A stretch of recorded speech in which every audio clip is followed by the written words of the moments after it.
What's up, everybody? Been a while, but welcome to another edition of The Opinion. And you guys see the team right here. Although they didn't make it to the Super Bowl, which is the game we're going to be talking about, but hey, still going to represent as well. So I'm going to give you guys my breakdown as far as why I think that I'm just going to come out and tell you right up front. I think the Kansas City Chiefs are going to beat the Philadelphia Eagles. And I really don't think the game is really going to be as competitive as a lot of you guys, especially some of the TV talking heads on ESPN, are kind of making it out to be.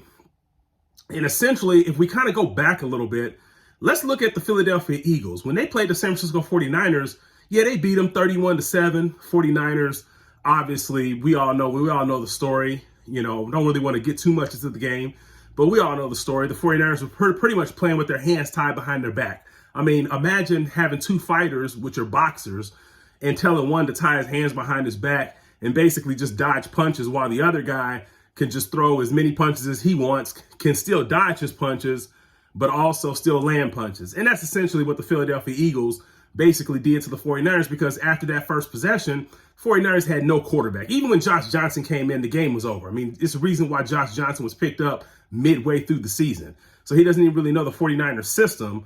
And not only that, he's been on like 13 teams. So the game was over, and then even Josh Johnson got knocked out. And the 49ers really didn't have anything for the Philadelphia Eagles at that point in time. I mean, no team in the NFL would. So my point is that the Philadelphia Eagles have kind of had the easiest path I've ever seen to a Super Bowl. Because when they played the New York Giants, I mean, you really look at it, how good are the New York Giants? Really, how good are the New York Giants? In last year's NFC, the New York Giants this New York Giants team probably wouldn't have even made the playoffs.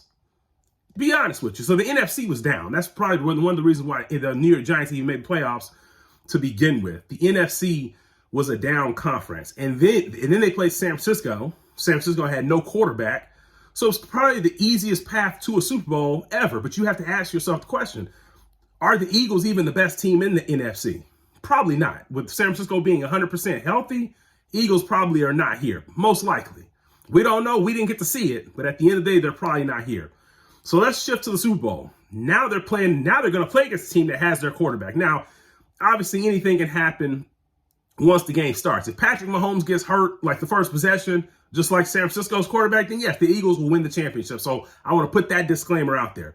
But aside from that, if Patrick Mahomes does not get hurt, the Kansas City Chiefs will win this game. And I'm going to give you the one reason why. When you look at both of these teams, who is the better quarterback between Patrick Mahomes and Jalen Hurts? No disrespect to Jalen Hurts. Patrick Mahomes is better. When you look at both of these teams, who has the better coach? Andy Reid or Sirianni?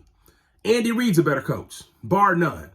So what I'm saying is that when you have the combination of the coach and the quarterback, when you have the best coach and the best quarterback on your team in the matchup, you are going to win. And history provides us a roadmap to that. Let's just look at last year's Super Bowl with the LA Rams and the Cincinnati Bengals.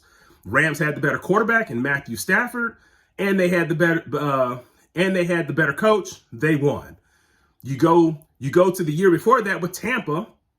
Tampa had the better quarterback, Tom Brady, and then essentially it's probably a toss-up between Andy Reid and the guy on Tampa. But essentially, I guess what I'm saying is when you really break this down, when one team has the better coach and the other team has the better quarterback, then at that point, it more so just comes down to who's got the better team. And Tampa just happened to have the better team in that particular year. Go back to the year before that, 2019. These 49ers versus the Kansas City Chiefs. Who had the better coach and who had the better quarterback? Both of them were on Kansas City side. Kansas City won. Andy Reid's better than than Kyle Shanahan, and obviously Jimmy Garoppolo is not better than Patrick Mahomes. So Kansas City won. Go back a year before that. I believe it was the LA Rams again versus the New England Patriots. Obviously, Bill Belichick's the better coach. Tom Brady's the better quarterback. New England Patriots won. So you guys kind of see where I'm going with this. Anytime you have the better coach and the better quarterback on your sideline, in these games, in the Super Bowl, 9 times out of 10, probably 9.5 times out of 10, you are going to win. Now, have there been a few outliers, a few upsets that have happened? Sure. I mean, you look at the New York Giants. You look at the New York Giants in 2007 when they upset the Patriots, but that game came all the way down to the end. Look at the Giants again when they upset the Patriots in 2011. And once again, the game came down to the end.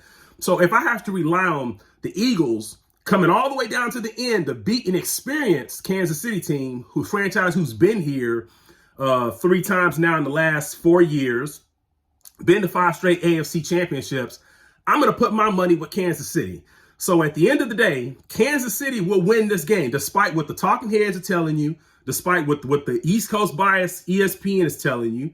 Kansas City will win this game, and the reason why they will win, I don't even have to break the game down. The reason why Kansas City will win first, because Philadelphia might not even be the best team in the NFC.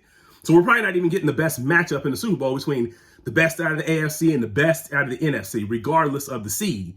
And then 2, Kansas City has the better coach and the better quarterback on their sideline. And when you have that combination in this game in the Super Bowl, 9.5 times out of 10, you win. Point blank, period. So I don't even think this game is going to be close, because when you look at Philadelphia, they have not played anybody remotely close to Kansas City. You can say they played San Francisco, but San Francisco didn't have their quarterback. They didn't have the quarterback. And then, yeah, San Francisco has a really good defense, #1 defense in the NFL. So a lot of you Eagles fans are going to say, well, they scored 31 against them. But after they knew Brock Purdy was out, man, they weren't really trying hard. They lost their composure. They weren't trying hard, and they just got worn out. And really, all those points that Philadelphia scored in that game could have been avoided if it wasn't for the referees, Kyle Shanahan throwing the flag, and essentially a roughing the punter that shouldn't even been called as well. So all those points could have very well easily been avoided. So I have Kansas City winning this game pretty comfortably by at least 14 points or more. I really don't think the game is going to be that close. Philadelphia, you had a good season, but other than that, what I was saying is that this thing is over. Kansas City's going to win. Patrick Mahomes gets his 2nd Super Bowl. And sorry, Philly, had a call coming in there, but sorry, Philly, it's over. And let me know what y'all think in the comments, and I'm out.